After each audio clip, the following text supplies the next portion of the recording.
An artist who interrupts her career to motherhood. Struggles with her, doubting that she's experiencing a major physical overhaul in the supermarket. Mother pushes down the aisle on the cart with her babbling son while the woman turns around and she sees another parent having a hard time to stop her daughter putting things inside the cart, and then she laughs out loud. She bumps into Sally, who replaced her at the art gallery when she chose to interrupt her career after her son had been born. When the colleague wonders how great she must feel in spending all of her time raising her son, mother confides that it's complicated because she'd love to feel content with her life, but she often finds herself locked inside a prison of her convenience. She adds that societal norms, gender expectations, and human biology forced her to become a person that she doesn't recognize. The woman states that she'd love to release these complicated feelings in her artwork, but her mind hasn't been the same since having the baby. Then mother expresses her fears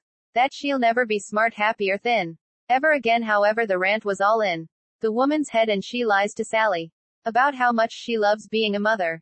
For the next few days, the artist goes about the usual morning routine of preparing the same breakfast as the toddler plays with his blocks on the floor. One day, the mother and child wait for the garbage truck by the street because the boy likes to see the big vehicle pass by. Then they go to the playground where the woman pushes her son on a swing. Later, mother takes the toddler to the library where a man playing a guitar entertains a group of kids. She looks around the room and thinks that forming a friendship with another woman just because they're both mothers is pathetic. Suddenly her child blurts out a curse word, shocking everyone and leaving her wondering if she's the worst mother in the world.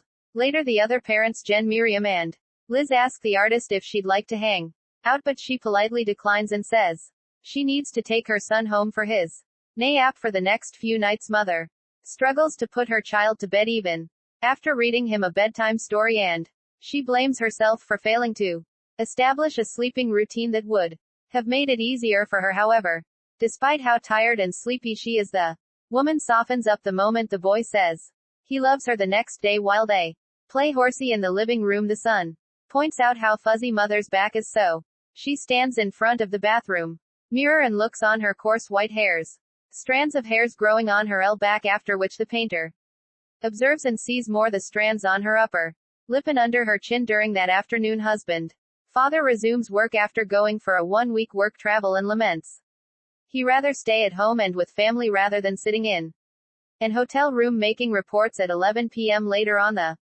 mom states that she suspects she's experiencing weird side effects from perimenopause, such as sprouting hairs, a heightened sense of smell, and sharper canines. Father teases that it's all in her head, so his wife acknowledges that she is a bit of a hypochondriac. That night, the woman asks if it's reasonable for her to get a part-time job just to cut through the monotony of her routine, but the man says what she earns might not be enough to pay for a babysitter, so the artist tells her she should be thankful for having the freedom to be a stay-at-home mom, though when dad claims that he would be willing to sacrifice his every waking moment to raise their child, mom thinks that he would hate it if he were to do so. The following day, the husband volunteers to bathe the toddler to much wife's delight, but when she gets out of bed couch to take a short nap, the man calls her over to the bathroom several times to bring things their son needs. Then, when mother brings over a towel, she finds father sitting on the commode and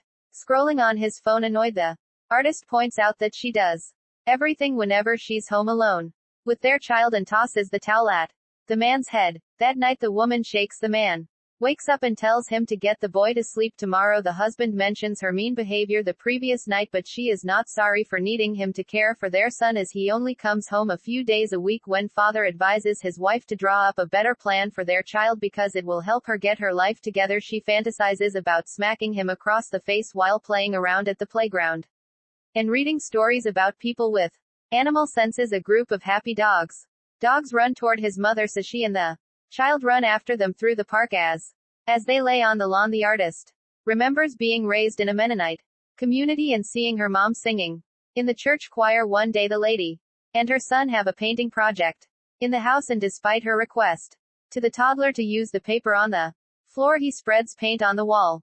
Suddenly, the filthy child sprints into the living room, and the family cat steps on the paint. When the artist stands up to chase after the animal, she slips and lands on her back overwhelmed with the mess. Mother curses and throws the cleaning supplies on the floor. Then she remembers finding her late mother crying on the ground when she was a child and wonders why these memories are coming back to her now.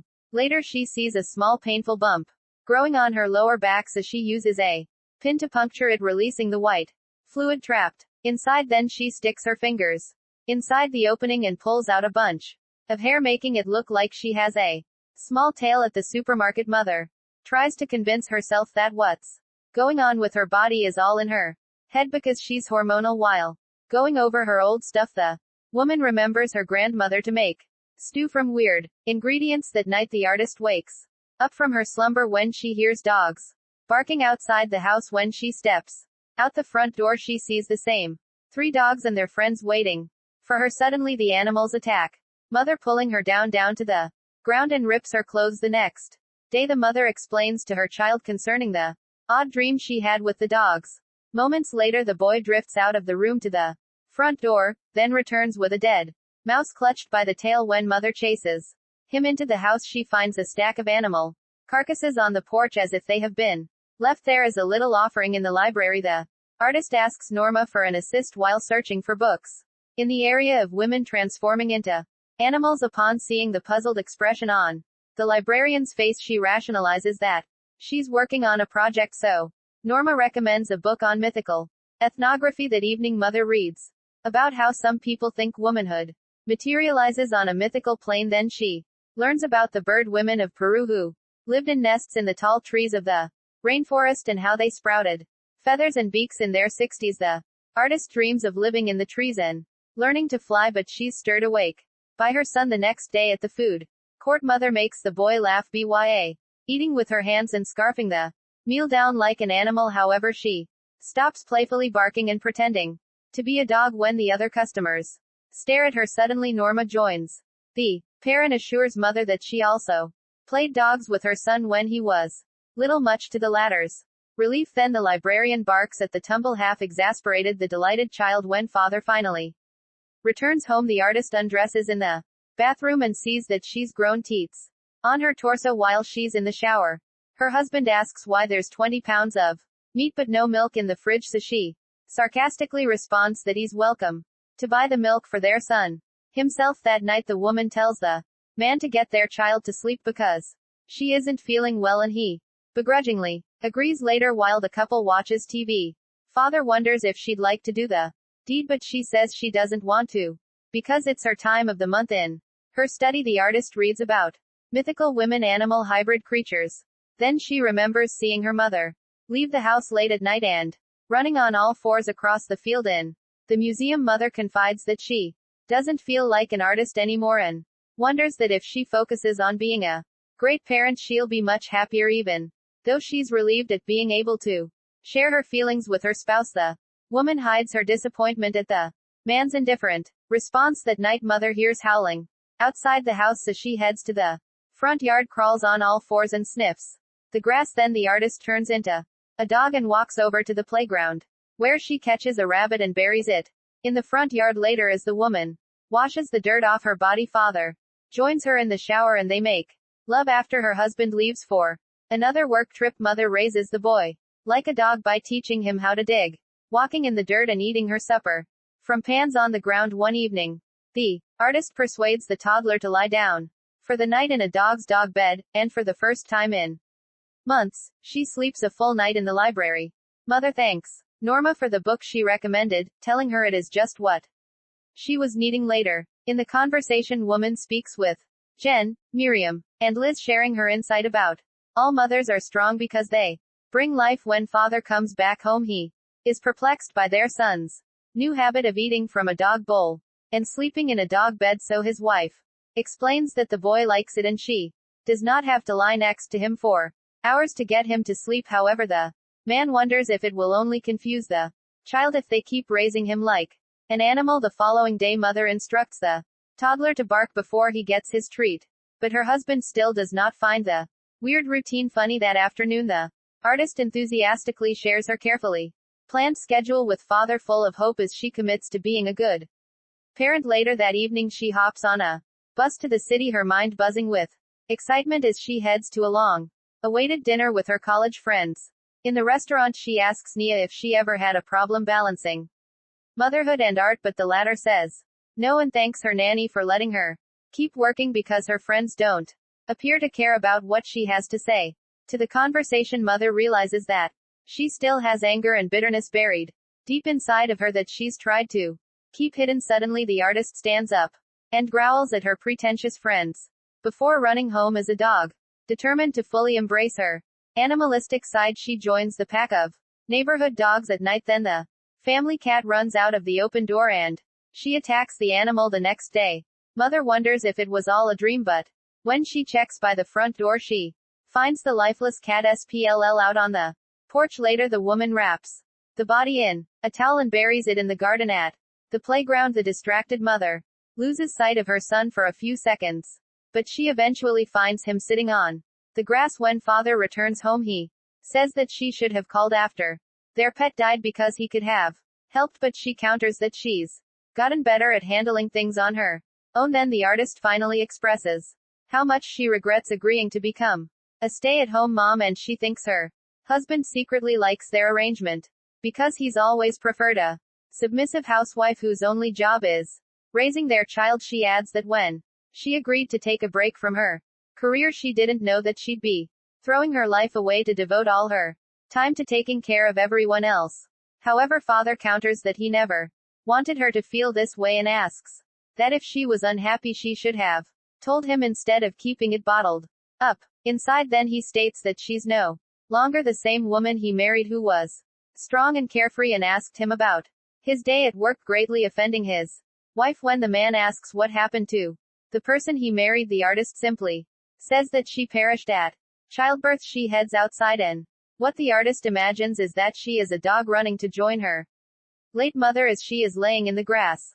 Later, the woman informs the husband that they should consider doing a trial separation because their agreement isn't working for her anymore. Father asks if she regrets having a child, so the artist assures him that she doesn't, but adds that if she could go back in time, she'd like them to figure out a better parenting plan. Then the man and woman apologize to each other for not noting each other's hurt feelings, but agree to let the trial separation go.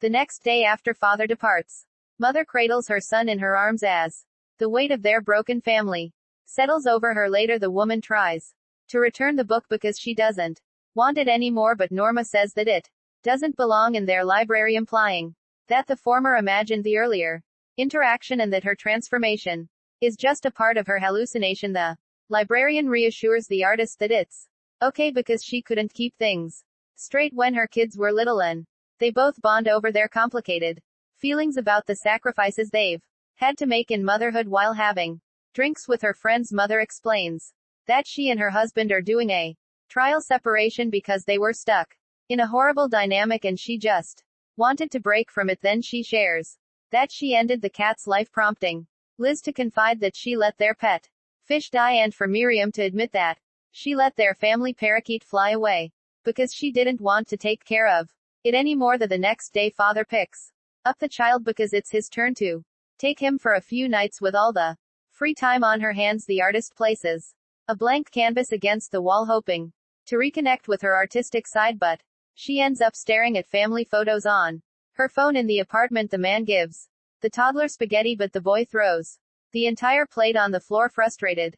He then realizes just how hard it is to raise a child. Days later, father drops the child off at the house and admits that taking care of him by himself is difficult. At the park, the artist spots the 3 stray dogs waiting for her under a tree, but she just smiles and shakes her head, signaling that she doesn't need them anymore. Years ago, the woman's mother woke her up and told her that she wanted her to know that she had come home. When the girl asked where she went, she said that she just needed some space and went walking in the woods. With a renewed love for her craft, she begins working on an art project. Through her exhibit, she wishes to convey how primal and brutal motherhood is, yet despite it all, the mother loves the child with the most powerful love known in the universe. During the exhibit, she features her friends in her paintings and displays the taxidermy animals that the dogs gifted her after the successful event. Father admits that he never saw what she had to give up for their child, and apologizes for agreeing that she stole her career, especially after seeing what she still had to offer the world soon. The couple reconciles and the man joins in on his wife and child's playtime, where they pretend to be animals months later. Mother delivers her second child via a home birth, and this time it's a